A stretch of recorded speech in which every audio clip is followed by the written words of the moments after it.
versus Gotti, which that was a fight that it's crazy that you commentated and you can feel the passion behind the narration of how you guys explained it. And that fight was just absolutely magnificent. So I called all three of those fights, and obviously the first one is the one that most people remember the most, but they were all remarkable stories of courage and dedication and commitment, and perfect examples of how I often discuss that when you see two fighters going at each other in what appears to be a murderous fashion, and they deliver the same kind of punishment round after round, and they are stretching themselves to the maximum of their capability to do damage against each other. What they're really doing is falling in love. And when they fall into each other's arms at the end of the 12th round, that's real. That's a reflection of their affection for each other and their respect for each other, and the fact that they now know each other better than anybody other than maybe their mothers. They've tasted each other's sweat. They've tasted each other's blood. They felt each other's commitment in the most palpable way. And Arturo and Mickey were the epitome of that kind of fight. And so I look back at all three of them with great respect and admiration. Absolutely. I seen that first fight. I still get chill bumps. You know, they just make my hair stick up on my arms when I think about the 9th round with Gotti versus Ward, and how Gotti, you know, took that blisterous beating and still was able to come back in the 10th round and do his own damage. Like you said, it was a masculine love affair when it came to these particular guys, and they did it again and again. And it just showed you that there was really no trash talk between those guys. Well, you know, and Mickey wound up delivering the eulogy at Arturo's funeral, and they, you know, became best friends. The most poignant moment of the entire trilogy is after the third fight in Atlantic City, when they refused to go to the post-fight medical observation unless they could go in the same med truck with each other. They needed to share that the way they had shared the ring, because by that time they were bonded brothers in every possible way. And I can still hear Emmanuel screaming, "Oh my God," in that 9th round. Oh my God! My man.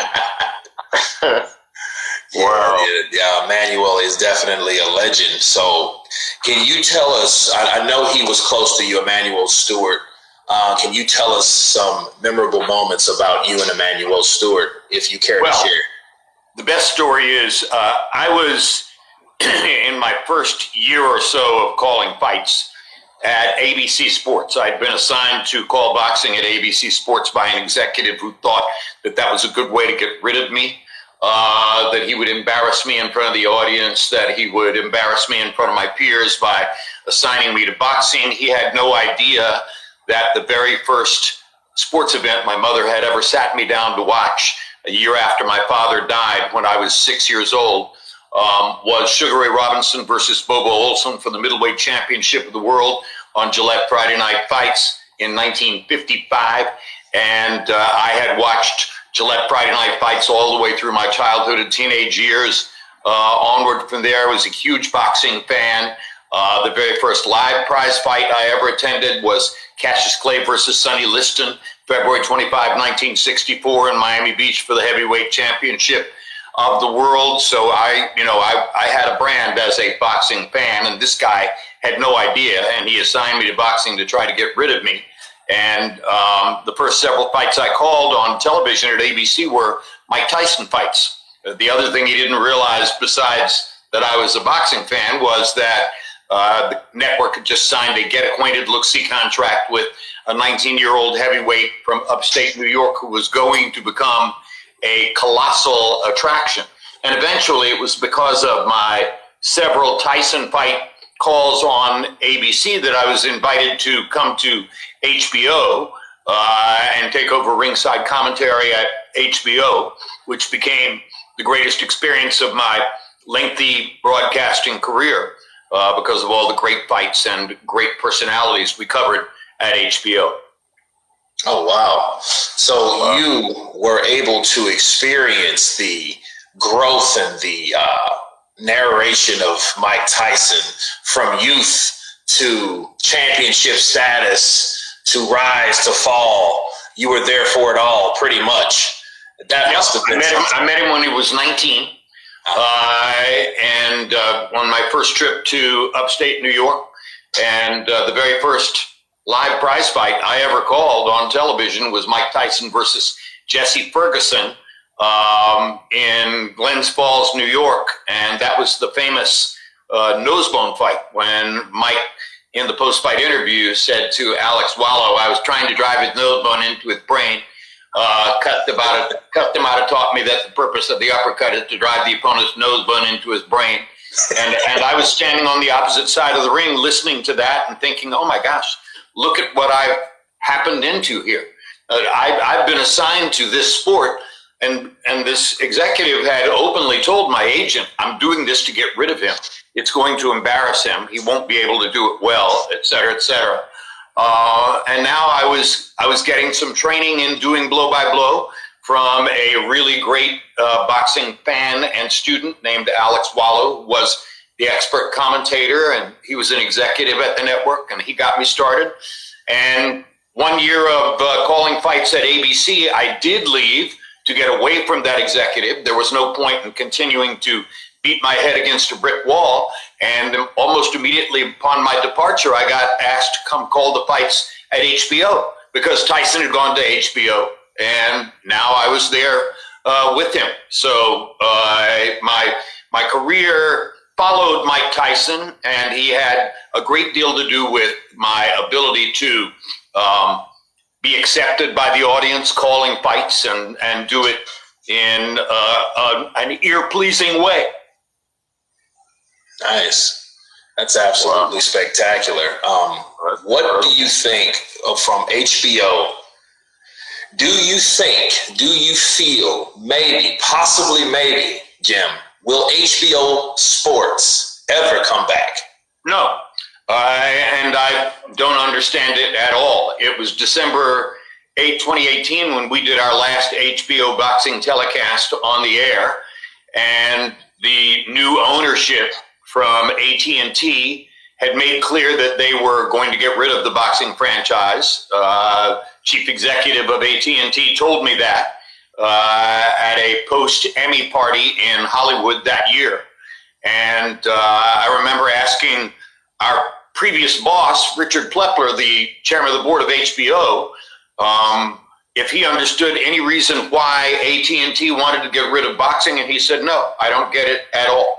And that was that, and obviously that was the end of my regular gig calling fights. I've been around a couple since then, and recently called a fight in Times Square, first time since 2018, but by and large haven't had a regular gig since I worked at HBO Sports. Wow. Does anybody remember HBO Sports? I mean, seriously, what's going on there now? That network, Max, as they call it, has no identity as far as I can tell. And they got rid of HBO. I mean, they got rid of boxing. They got rid of Wimbledon. They got rid of all the things that had helped to contribute to the identity of the network. Yeah, I mean, I grew up on it. The Roy Jones Jr. fights, the Julio Cesar Chavez fights, the Marco Antonio Barrera fights, the Oscar De La Hoya fights.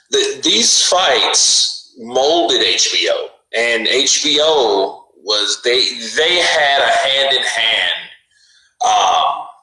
job with making these guys who they were. Sugar Ray Leonard and Tommy Hearns. Ray, yes. We could go on and on and on. And HBO's contribution to boxing and boxing's contribution to HBO, it was mutual. But for whatever reason, the cell phone salesman from Dallas who bought the network, decided they wanted to get rid of it, and they did. And I came here to Chapel Hill, North Carolina, to teach a course in broadcast communication. Okay, well, I'm glad that that's something that kept you busy, but of course you're successful in whatever you do based on your illustrious career in commentary. You know, you inspired me to want to be I was an amateur boxer in Louisiana with silver gloves. That's what we had in Louisiana, our circuit. But if anything, I said, well, if I wasn't going to be a boxer, it would definitely be a boxing commentator because of the overall interest and passion and love that I had for the sport. You know, I was that guy that looked at KO magazines and Ring magazines in Books A Million and just read up on boxers. And when Floyd came with HBO 24/7, everyone got the point. The point is boxers have lives and they have backstories. And that's why people love Rocky, because they seen Rocky and Apollo and Paulie, and they seen these characters and these people that make up these fighters that they're involved with day-to-day activities. So when you do see those little segments in 24/7 and HBO, you're thinking to yourself like, wow, these guys actually have a life besides, you know, giving each other damage and competitive and athletes. They actually have personality and characteristics, and people became more involved in it. So those are the things that I looked up at and looked up to, like yourself. So it is the most graphically human sport. It is the sport that teaches us the most about our limitations and our possibilities. It is the sport that requires the most courage, initiative, and self-definition in order to succeed. It is the sport that engenders the greatest level of love between its competitors. There are so many things that are unique and special about boxing. I could talk about it all day. And I'm just grateful to my mother that when she sat me down in 1955 to watch a sports event 1 year after my father died, she chose Sugar Ray Robinson versus Bobo Olson for the middleweight championship of the world, and said, watch Robinson, he's my favorite fighter because he dances when he fights. And I saw that. So, I think there are many wonderful and amazing things about boxing, most especially the people. Every year I go back to Canastota, New York for induction ceremony at the International Boxing Hall of Fame, see the fighters. You mentioned Marco Antonio Barrera and Morales have been there the last couple times I was there, and they spend every minute with each other. They're very much like Gaddy and Ward. You can't separate them because their experience is so deeply entwined with each other. And, you know, they are the two people who know each other better than anybody in the world. So I get a thrill every time I go back to Canastota, hang out with those fighters. And Mickey was there this year, and it was great to see him. How is Mickey Ward doing these days? I know he had a movie from Mark Wahlberg, which was great, which was a great movie. I enjoyed it, and I'm glad that he was able to get his story out. I know he recently had some type of issues with maybe CTE, maybe. Mickey's Mickey. I don't know of a single fighter who shows absolutely zero ill effects if they've spent 15, 20 years in the ring. I don't know of a single fighter who's spent 15, 20 years in the ring who would trade that experience for anything else. I don't know any of them who say to me, I totally regret it. I wish I'd never done it. I wish I'd never laced on boxing gloves, etc. That's not where they are. That's not who they are.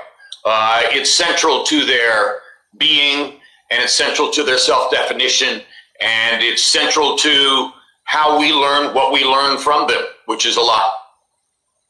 I absolutely agree. It's almost like a drug that no one else knows besides the circle of people that's involved in that particular sport. You know, because you've seen fighters leave. I'm retired, then I'm coming back. Then I'm retired, then I'm coming back. So you see that trend. You see like, well, hey, I can't let it go.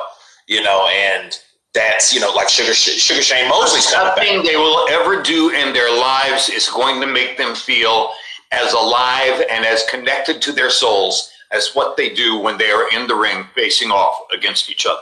Agreed. And nobody else they ever meet in their lives is going to earn their respect and eventually their affection the way their best opponents in the ring will. It's a unique experience. And I don't know how to describe it any other way, but I saw it, I felt it, I discussed it with many, many fighters. I know what they feel. Jim, I know you have many, many, many, many memorable moments in the sport. Do you have any that stick out amongst the others? Do you have a favorite?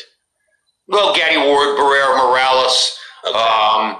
Getting to know Mike way back in the early days, getting to know Lennox and a lot of other great fighters, calling fights with Roy Jones and Larry Merchant and Max Kellerman and Emmanuel Stewart, who became my closest friend ever in life, closest male friend I ever expect to have. All those things are very special to me. Somebody asked me this morning, okay, you called a lot of Manny Pacquiao fights. What moment do you remember as the best moment from a Manny Pacquiao fight? And instantly I came up with, because I saw it in my head, the moment in either the second or third fight with Eric Morales, when Pacquiao had knocked Morales down, and Morales was seated under the ropes on his butt on a far side of the ring, and he looked across the ring at his father in the corner, his father, the trainer, who was looking at him for feedback. And Morales looked at him and went like that, which, he was basically saying, there's no way. And that was the kind of fighter Pacquiao was, that he destroyed you and did it in such a way that you almost couldn't believe what was happening to you. But Manny was amazingly skilled and amazingly gifted. And to do that to a fighter like Morales, who was himself great in every way, was quite a statement. Yeah, I want to say that was the third fight when he was under the ropes, and I remember him looking at his father across in the corner, and he kind of gave him a little wink, and and then and I don't know, he didn't get up after that. You could tell the effort had left based on the decision, that nonverbal decision, like there's no point, was basically what he was saying to his dad, and it was an amazingly honest moment from a fighter, and surprised me because Eric was in a lot of ways indomitable, but he saw what he saw in Manny Pacquiao, and eventually we all saw that. It's crazy. I remember when when Ledwaba was introduced. Ledwaba. Yeah. Larry and I saw him on the undercard of Lennox Lewis versus Hasim Rahman in Johannesburg, South Africa. Right. We were pretty certain this is the best 122-pound fighter in the world. How could anybody be better than him? He had so much class and grace and skill, et cetera, et cetera. And Pacquiao was chosen like a rabbit out of a hat to be an opponent for Ledwaba on a top-ranked pay-per-view undercard in Las Vegas. And I'd never seen Manny Pacquiao before. Never forget this scrawny, skinny kid came to a fighter meeting and sat down with us and described how he had survived growing up on the streets of General Santos City in the Philippines by selling stolen cigarettes for food. And I was thinking, wow, what an amazing ragamuffin. What chance does he have against Ledwaba? And of course, he went into the ring and took him apart the following day, just dismantled him like taking apart a bomb. But Manny was an astonishingly gifted fighter and an astonishingly gifted person. I was at the Hall of Fame induction ceremony a couple weeks ago, and Manny was inducted, and he got up to give a speech. No notes. 10, 12, maybe 13 or 14 minutes. It was a fairly lengthy speech. All English, no hesitancy, no stumbling. Perfect. Could not have done better. I know that his experience running for office in the Philippines probably had something to do with that. But I followed him into the restroom afterward, and I said, Manny, I just got to tell you, I'm so proud of you for what I just saw, because I first met you in a fighter meeting room in Las Vegas 24 years ago when you could barely put 3 words of English together. And he smiled. He understood what I was saying about him. But he went on to become one of the most remarkable people, not just remarkable fighters, one of the most remarkable people I've ever met. Wow. Yeah, he was definitely a role model to many, many, many people in the character that he had. I do agree. Jim, did you enjoy the Wembley experience? And what did you think about the English fans? Max Kellerman called it the greatest sports event he had ever been to in his life. And we're talking about Anthony Joshua versus Vladimir Klitschko in Wembley Stadium. I'd been to Wembley before that for a variety of other things. I had been to Wembley for the Rugby League Cup final several years before, and that had even bigger attendance. I think there were 100,000 people at the Rugby League Cup final. There were 94,000 or 95,000 at the Joshua versus Klitschko fight. But it was an amazing night, an astonishing fight.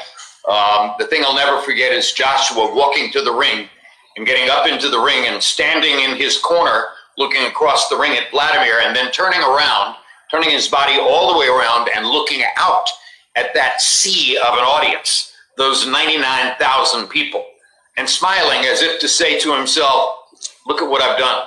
And at that moment, I felt very proud for Anthony Joshua in his home country at an event like that, with an audience like that, being celebrated the way he was. Now, that was a huge event. Now, did you have any predictions, or were you just there for the show? Did you have any pre-predictions? I don't remember what I predicted in that fight. I was a big Vladimir fan. Okay, yeah. I was a Vladimir supporter, and I thought a lot of Vladimir, and of course Emmanuel, and all of that. But I knew Joshua, and I thought Joshua was great too, and I didn't know who was going to win the fight. And at the end of the day, Anthony got the last blow in. Yeah, it was a very memorable fight. I mean, very competitive fight. Me personally, I had Vladimir. I didn't think AJ, with the amount of fights that he had, versed on Dr. Steelhammer's experience and knockout ratio, I didn't see it happening. And I watched it with my father, and that was one of those things that we saw, and we were on the edge of our seats watching this fight. And it was people that were watching the fight that I heard from, because they know I'm a huge boxing fan. And they were like, Kurt, they were MMA guys, UFC guys. And then they were like, Kurt, we watched Vladimir Klitschko and Joshua. Man, that was one hell of a fight. And I'm thinking to myself, like, wow, that shows you what type of impact that certain fights can have on people that they're not even fans. And, so it was a very memorable moment, but AJ really surprised me with that. And it was a very memorable fight. And I guess that would be something great to be a part of and witness for where you were ringside. So, well, let's just say it was better than my preceding appearance at Wembley, which had been for a Bob Dylan and Van Morrison concert on a night when both of them were awful. And I would not have thought that was possible. I was a huge Bob Dylan and Van Morrison fan, and I went to this concert at Wembley Conference Center and watched them, and they were both terrible. They were both sort of throwing the whole performance away, and my 12-year-old daughter turned to me and said, Dad, do people like these guys? And I said, well, yeah, they think they do. They did. They loved them, when they were really, really good. But I understand why you're asking the question on this particular evening. So it was much more fun to be at Klitschko Joshua. Oh, yeah, that was like night and day, I imagine, huh? Yeah.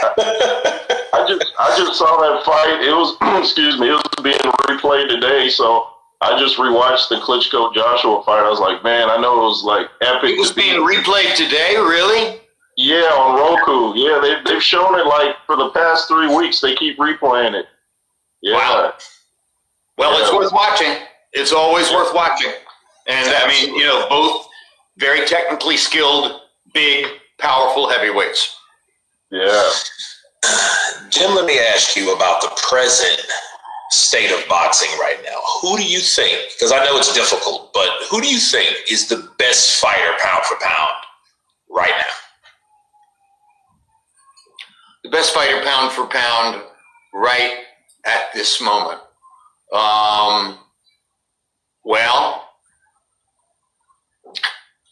you know, I was going to say Tank Davis a few weeks ago, and then Tank Davis produced a lesser performance. Sure. I guess I would have to say whoever wins Canelo versus Crawford can stake a claim to number one pound for pound. They both have dramatically successful resumes. They both have fought superior opposition. They both can box and punch. I don't like the weight disparity in the fight. I think that's an awful big hill for Terence Crawford to be climbing, fundamentally going up 21 pounds in weight to fight Canelo Alvarez. But the best way to help Terence Crawford prove that he can do anything he wants to do is to tell him that he can't. He is a very stubborn and self-possessed human being, and I don't rule out his chance of winning the fight. So I'm really looking forward to it, and I would say whoever wins that fight, let's call him number one pound for pound.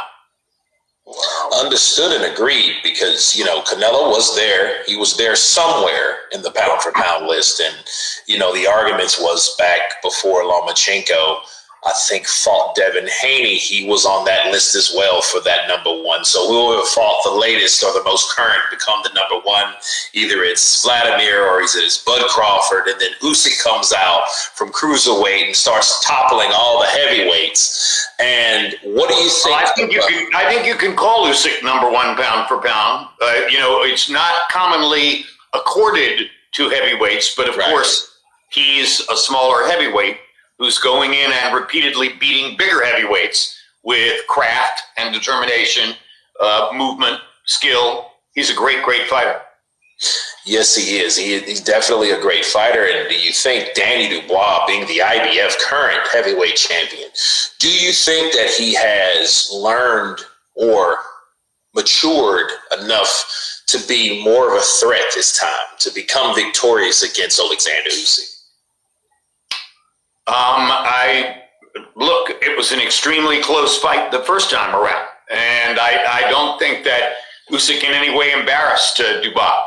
And Dubois showed amazing power against Joshua in that last performance. So I've got to give him a pretty good chance to win the fight. Sooner or later, Usyk's going to stub his toe fighting against larger guys who have more punching power, but it hasn't happened yet. So let's wait and see. Jim, let me ask you, like, what do you think it is about the rise of the Ukrainian fighters with, like, Lomachenko and Usyk and others coming up? Like, they just live, eat, and sleep boxing. Do you know why they're so great at boxing, the Ukrainian fighters? Craft is king, and they have developed and supported a teaching system led by Vasily Lomachenko's father, which has instructed many great amateur and then professional fighters, Alexander Vostok, any number of others. And it's all about their intelligent, practiced, careful, well-developed craft. It's always the biggest difference in fighters. Do you know how to fight? Do you know what you can do? Do you know what you can do against the other guy? Do you know how to apply it in the ring in such a way that it wins the rounds? That's what boxing is. Wow. Yeah, definitely agreed. I remember Alexander Usyk being at an Anthony Joshua fight, even when he was upset by Andy Ruiz. And he was there with a notepad, just kind of watching, engaging, and observing what AJ did. So that tells you his projection from something that he set out to do was from many years before. Well, boxing was for a long time dominated by Americans. And everything changes over a period of time. Everything evolves. So you mentioned Ukraine and all of the great fighters who have now emerged from Ukraine. We should also be tossing in at this moment our recognition of Artur Beterbiev and Dmitry Bivol, who were brought up in the same training system in Russia and also have great craft, great understanding of what to do in the ring. So the teaching system, the instructional system in the United States has atrophied. I'm not going to say that it's completely gone away, but you don't find that many street corner Emanuel Stewards anymore. And great gyms are created when a great trainer brings talent together. Freddie Roach, still doing it in Los Angeles at the Wild Card Gym. Freddie Roach, probably our greatest living trainer in America at this moment. But again, I don't see Emanuel anymore. I don't know of many trainers like him in the sport, and the ones that I do know are in Russia or Ukraine or Mexico or other places, Puerto Rico, other places besides the United States. Speaking of Manny Stewart, I heard you say he didn't like to be called Manny, so Emanuel Stewart. You heard that? Yeah, that's right. He taught me. We were becoming friendly, and I called him Manny one day, and he said, "Jimbo, don't call me that. That's not what I want to be called. That's not what my mother called me. My name is Emmanuel." And I never called him anything but Emmanuel from that point forward. Cosell invented Manny. That was Cosell's way of trying to communicate to the audience that I'm a closer friend to this guy than anybody else. And this guy likes me more than anybody else. That was something that Howard habitually did with big-time sports figures. So he started calling Emmanuel Manny because no one else did. And Manny bit his tongue for years until one day I said it, and he said, "Stop, don't call me that." So we're going to stop that trend, so yeah, that's definitely. You want me to answer this question down here below? Andrew 23, he says, "Jim, how did you train your voice and overall delivery for commentating? Any exercises, books?" My mother was an avid reader, and on Sundays she would read the New York Times and New Yorker columns on language. She was devoted to speaking proper English and speaking it well, and she shaped me. She insisted to me that I would not be casual about that I would pursue it in the same way that she did. And so the commentary you heard me deliver, the English that you heard me speaking on the air, that was definitely my mother's training and my mother's influence. And my book is dedicated to her and to my paternal grandmother, both of whom were great storytellers and taught me how to tell stories. Wow, that's incredible. I'm real close to my mom too. In fact, we were at the Lennox Lewis Oliver McCall 2 fight in Vegas, and I got to take a picture with you at the Lennox Lewis after party at the All-Star Cafe. So you've always been a class act. And Lennox was also a mama's boy. Okay. Oh, Lennox, really? Yeah. Lennox's mother, Violet, was always the first person seated at ringside at his fights. She would show up before anybody else and sit in the front row at ringside for Lennox's fights. And Lennox he had been taken away from her at one point in London by child services. He had been sent to live with aunts and uncles who didn't want him in Kitchener, Ontario. And he waited years to get back together with his mother. And then they were never again completely separated. And Lennox married a woman. This is uncanny. Lennox's mother was named Violet. Lennox married a woman named Violet. That is uncanny. That's uncanny. And there's no question in my mind. It is a gesture. It is a salute. It was what felt to him like the right thing to do. Yeah, It makes sense. I mean, because most girls want someone that if they had a strong father figure or father, they would want someone like their father. So that makes sense in essence. I never knew that story about Lennox Lewis. So thank you for sharing that, definitely. Wow. Well, I mean, Emmanuel used to say to me, he say, Mike is seen by people as a bad dude. Lennox is seen as a tea-sipping, guy with his little finger up in the air. Right. The one who was really a bad dude on the streets was Lennox. And that's why Lennox was taken away from his mother in London and moved to Kitchener, Ontario, where a man named Arnie Bem taught him how to box. And eventually, Arnie Bem brought the 14-year-old Lennox Lewis from Kitchener, Ontario to Canastota, New York. Excuse me, not to to the Catskills, in New York, because Bem was friends with Customato, and he brought Lennox at age 14 to train with Mike when they were 14. They slept in the same room. They watched black and white fight films on the wall, and they got to know each other. And then, of course, many years later, they fought each other for the heavyweight championship. Yeah, many years later, but it did happen. I remember a clip I keep hearing from Mike Tyson where he was getting along and befriending Lennox Lewis, and Customato was like, Mike, you're gonna fight him one day, and, Right. Yeah. So exactly right.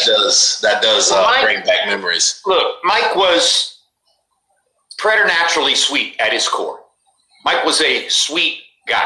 He was a nice person. I loved Mike Tyson when I first met him. I was a little scared of Lennox when I first met him. But people never saw that. Because of the English accent, because of a variety of other things, because Mike was Mike, everybody wanted to believe it was the opposite way around. That was not the case. I'll never forget, I was at one of the fights in Las Vegas. I think it might have been a Barrera Morales, one or the other, when I encountered Mike and he came to do an interview with me, and we were standing in front of the camera waiting for the throw to do the interview. And Mike turned to me and said, you know that guy that I used to be when we were first together back in the day? And I said, baddest man on the planet? He said, yeah. He said, you know that? I said, I know that was never you. He said, that's right. That was never me. And it was so touching and amazing to me the way he said it to me at that moment. I love Mike. I love him with a deep passion. I love him because of his ability to be honest with himself and with the world. Wow, When was the last time you spoke to Mike Tyson? A while ago. It's been, I'm not sure, sometime within the past few years. Okay. Long ago. So not that long ago, because it's crazy. I was with him because he and his wife were running a charity in Las Vegas to gather money to buy school lunches for destitute school children in Las Vegas. School supplies and lunches. Mike was in charge of that, and he was doing some great things with it. Oh, that's great. It's, what did you say that Mike Tyson told you off camera when you were in the dressing room after the Lennox Lewis fight? That was interesting. He said, he looked up as I walked into the room, and he said, what exactly did people expect? I said, pardon me? He said, well, he's 6'6". I'm 5'10". I've known this since we were 14 years old. What exactly did people expect? And I said, well, they expected you to be the baddest man on the planet. And he said, yeah, well, you know about that. Oh, that's classic. That is classic. Great man. Wow. A really great guy. I love him. And I will honor and support him until the day I die, because he's a true friend and a legitimate high integrity person. Can you take us back to the night where the world stopped when Buster Douglas shocked the world? Can you take us back to that night when Mike Tyson has been knocked out? Look, thank you for remembering the call exactly the way it was delivered. Mike Tyson has been knocked out. That was meant to be flat, matter of fact, because you couldn't elevate it in any way. I remember that I went to Tokyo thinking that this was a complete mismatch and that Buster should be a 42-1 underdog and that Mike was going to easily knock him out. And then if you watch the first few rounds, it wasn't mysterious. You could see what was happening even from the first or second round on. And I began to think in my head, well, now, wait a minute. Maybe there was a lesson that we were supposed to learn here, because if you went back over the preceding year, he had gone the distance with Tony Tucker. He had gone the distance with James Quick Tillis. He had gone the distance with Mitch Blood Green. He had gone the distance with Oliver McCall. James Quick Tillis, and there were people at ringside who had Tillis actually winning the fight against Mike. There were plenty of evidences that somebody who was longer, taller, had a good jab, had a right hand that they brought directly over the top where Mike might have difficulty seeing it, that person would have a chance to do real damage to Mike Tyson. And now here was Buster in the ring doing all of that. He was the best athlete of the whole group that I just mentioned. He had been a college basketball player. He had foot movement. He had hand skills. He had all of those. Did he have courage, guts? No, we didn't think so. But he was enough bigger than Mike and enough technically superior to Mike on that particular day. Oh, nice. And that,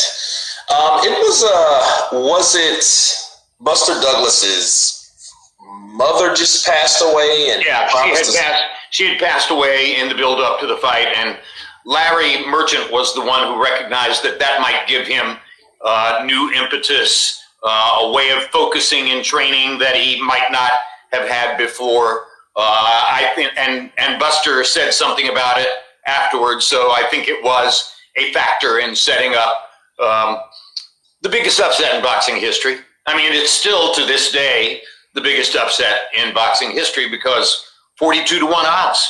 Where do you find that?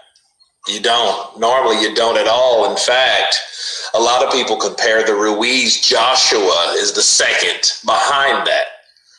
What would you think would be the second? Ruiz-Joshua was a massive upset, no question. But I don't remember Joshua being a 42-1 favorite over Andy Ruiz. No. Maybe he should have been. Yeah. But so what would you think would be the second biggest upset behind that? I know the first is the pinnacle, Tyson versus Douglas, but what would you think would be the second? Oh my gosh. Yeah, well, I didn't look at that note on my cheat sheet before I sat down today. But I'll tell you the one that is the number one elevator fight. And by elevator fight, I mean, what's the fight about which somebody is bound to ask me when I get on a crowded elevator in New York or somewhere else, and somebody's going to turn around and recognize me. And that, of course, is Ray Leonard versus Marvelous Marvin Hagler. And, you know, to this day, there are people who absolutely cannot reconcile the fact that Ray Leonard defeated Marvelous Marvin Hagler in that fight. Hagler fans in particular, of course. But that was a big upset. And by the way, if somehow Terrence Crawford pulls a genie out of a hat and defeats Canelo Alvarez, what is the style with which he could do that? Go back and look at Leonard versus Hagler. Get in, get out. Get in, flurry, get out. Get in, go to the body, get out. Always step out at an angle, never straight back. All the things that Ray did against Hagler, if Terrence goes in and replicates those things against Canelo, I think it would serve him well. Wow. You know, that would have to be because I've been watching Canelo versus a smaller fighter within Charlo. And I seen Charlo. Charlo was doing pretty good until he started getting hit. Right. And then he just went in a massive... Canelo has real punching power. Canelo has an impregnable chin. Canelo has a lot of the things that make it easy for him to be a skilled and effective counterpuncher. He'll take a punch to give a punch, but nobody's ever knocked him down. Nobody has. There is one official knockdown charged against him in a fight against Jose Cotto, Miguel Cotto's little brother. Jose Cotto caught him with a right-hand shot on the chest, kind of fell back into the ropes. He bounced forward off the ropes, stumbling, and the referee very technically ruled that the ropes had held him up. That's the only official knockdown ever scored against Canelo Alvarez, and in my view, it wasn't a knockdown. Nobody has ever put him on the canvas. And I'm hoping that Terence Crawford isn't thinking that he's going to put him on the canvas. I think that for Terence to win, he has to be thinking that he can do what Leonard did against Hagler. Step in, land, step out.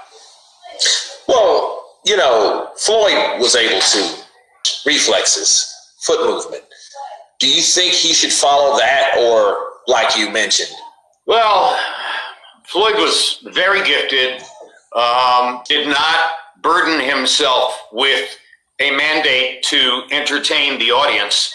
Floyd was perfectly happy to take the victory and walk away under circumstances which might cause restlessness in the audience, might cause a few people to boo here and there, et cetera, et cetera. He wasn't looking for approval. He was looking for wins. I think Crawford is a different animal than Floyd. I think Crawford is far more interested in real approval, and he fights with an inner fire that Floyd damped down. Floyd was ice. Terence is fire and ice. Gotcha. Well, that's a good analogy. Speaking of Terence Crawford, what did you think about him and Errol Spence? How did you have Errol Spence? Because it's all said and done now. We got that, but I didn't know that much about Errol Spence, to be totally honest with you. Okay. I knew that he was trained by a very acclaimed trainer who had been chosen as the trainer of the year. I had a tremendous partiality. I was not calling fights at that time. I was not doing anything professional at that time, so I was free to be a fan. And Sure. I was a Terence Crawford fan. And my favorite boxing writer, Tom Hauser, pointed out in a column after the fight, Hauser said there were quite a number of boxing journalists and reporters who saw Terence Crawford and Errol Spence as a pick'em fight. The one who didn't was Jim Lampley. Jim Lampley was firm and foursquare from the beginning in saying, no, Crawford is a different kind of personality. He's a different kind of fighter. He's not going to lose to Errol Spence. I mean this as no criticism or diminution of Errol Spence and his great skills. I think Terence Crawford is a special fighter. So do I. I believe he is too. I just think it's just something about him, the way he finds a way to win. Like Teddy Atlas said, you know, he finds a way to win. A lot of fighters do it. Alexander Usyk has that element, that whatever it is, it's that they have that way to win. They figure out a way to exploit a flaw of whatever kind, and they win and they get the job done. Yes, So, and Usyk is a good example, and Terence is a great example, and we've seen many others over the years. In fact, people ask me, okay, so who does Terence compare to in your view? And I say, well, he's a modern day Sugar Ray Robinson. He can box, he can punch, he can do whatever he has to do to win the fight, and you're never going to convince him that he's not going to win.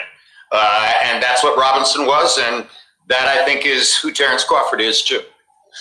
you know, and speaking of the great Sugar Ray Robinson, you know, you can't tell anyone. I was just telling Jay Roos this. You can't tell anyone about your own testimony or your own conviction. The Jimmy Doyle situation, you know, and the dream that he had before that, and then all these people assured him, like, it's not going to happen. Don't worry about it. And, you know, he's going to be fine. And Anytime two men go into a ring, it's possible. Sure, they're not playing chess. They're hitting each other, and in most cases, as hard as they can hit. So we cannot be shocked. And the first one I watched was Emil Griffith versus Benny Kid Barrett. I was watching Gillette Friday Night Fights in my mother's house in South Florida, watching Griffith and Barrett, and I learned something very deep and meaningful to me, which was that fighters could die. I wound up calling 4 different fights. I can't even name them all anymore. Wound up calling 4 different fights in which someone arrived at his turning point, arrived at his demise. Gabriel Willis versus Jimmy Garcia. Jesus Chavez versus Levander Johnson. There are a couple of others. And painful, difficult, sticks in your gut for a while, but you can't tell me that fighters don't know. I think they know. I think they recognize and understand that they take that risk. Were you at all concerned for George Foreman the night where he was to fight Michael Moore? Were you concerned that I wasn't concerned for Foreman's health because Moore to me was more of a boxer than a puncher. He did have punching power, but I didn't think he was going to take the kind of risks that would be necessary to land big shots against George. And he knew that George